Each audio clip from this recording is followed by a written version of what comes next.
Selamat siang, hadirin sekalian. Yang terhormat Ibu Teresia Anindya Ika Putri, selaku Guru Bahasa Indonesia SMA Santa Ursula BSD, para guru, serta teman-teman yang saya cintai. Pertama-tama, marilah kita mengucapkan puji dan syukur kepada Tuhan Yang Maha Esa, karena berkatnya kita masih diberi nafas kehidupan dan kesehatan sehingga kita semua mampu berkumpul di ruangan ini.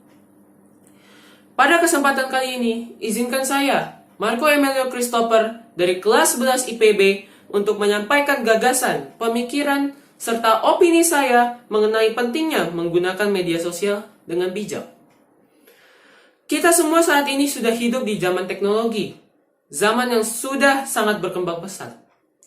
Teknologi sudah ada di mana-mana, seolah-olah kita hidup berdampingan dengan teknologi itu sendiri.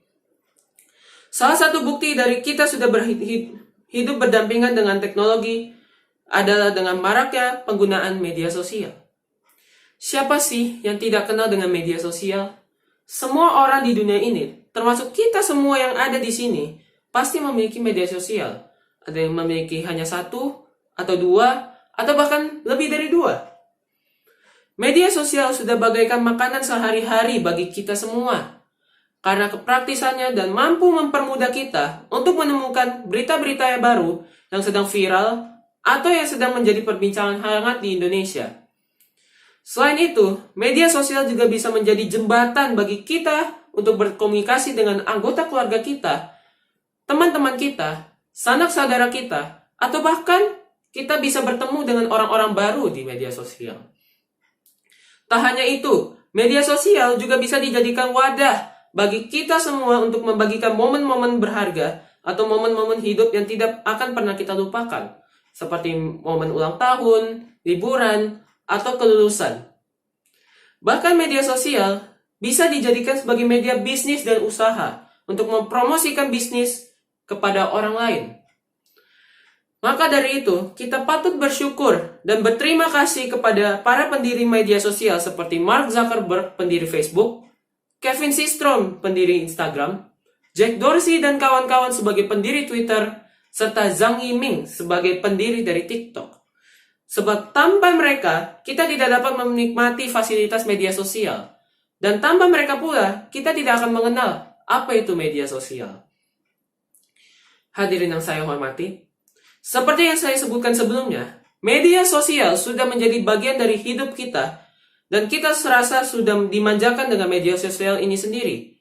Karena penggunaannya yang sangat praktis, mudah, dan memiliki banyak sekali manfaat. Walaupun begitu, tidak selamanya media sosial memberikan manfaat yang positif. Seperti kata pepatah, tiada yang abadi. Media sosial juga bisa mengkhianati kita semua dan menjadi musuh terbesar kita semua. Media sosial bisa menjadi tempat untuk memaki-maki orang lain, meledek orang lain, atau bahkan menjatuhkan orang lain. Itu bisa berujung pada cyberbullying. Menurut laman resmi UNICEF Indonesia, cyberbullying atau perundungan dunia maya merupakan salah satu bentuk cyberbullying atau perundungan yang menggunakan perantaraan media sosial. Dengan kata lain, cyberbullying merupakan tindak perundungan yang sering terjadi di dunia maya atau daring. Cyberbullying biasanya dilakukan oleh beberapa orang atau kelompok dengan menggunakan media sosial atau media elektronik untuk menjatuhkan orang lain. Tidak seperti bentuk perundungan lainnya, cyberbullying tidak menggunakan kekerasan fisik, namun menggunakan kata-kata kasar dan kurang sopan, atau bahkan dengan cara body shaming, atau menjelek-jelekan bentuk tubuh seseorang. Bentuk-bentuk dari cyberbullying pun sangat bermacam-macam. Bisa dengan menyebarkan kebohongan orang lain, menyebarkan foto-foto yang sekiranya memalukan atau biasa kita sebut dengan aib, atau menyebarkan pesan-pesan ancaman atau berbau fitnah kepada orang lain, atau juga bisa dengan memberikan komentar-komentar negatif kepada postingan seseorang dengan berbau sara. Cyberbullying ini sendiri memiliki banyak sekali dampak negatif bagi si korban. Menurut laman resmi Badan Siber dan Sandi Indonesia atau BSSI, terdapat 3 dampak dari cyberbullying, yaitu yang pertama, dampak secara mental. korban bisa merasa malu dengan dirinya sendiri, menganggap dirinya tidak berguna, bodoh, atau bahkan bisa memunculkan emosi yang meluap-luap. Yang kedua, dampak secara emosional. Korban bisa menjadi hilang rasa pada minat atau bakat yang dimilikinya. Dan yang ketiga adalah dampak secara fisik. Korban bisa mengalami gangguan kesehatan dan kelelahan yang sangat berlebihan.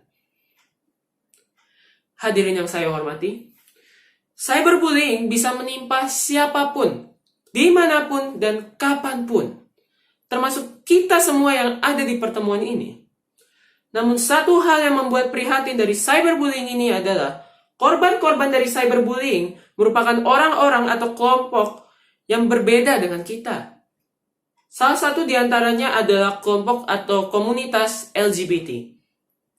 Seperti yang kita tahu, di Indonesia masih sangat sedikit sekali orang yang mendukung komunitas LGBT.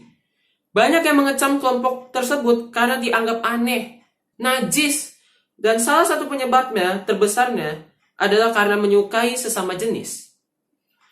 Maka dari itu, muncul stereotip-stereotip negatif mengenai komunitas LGBT yang justru menjatuhkan harga diri mereka sebagai seorang manusia.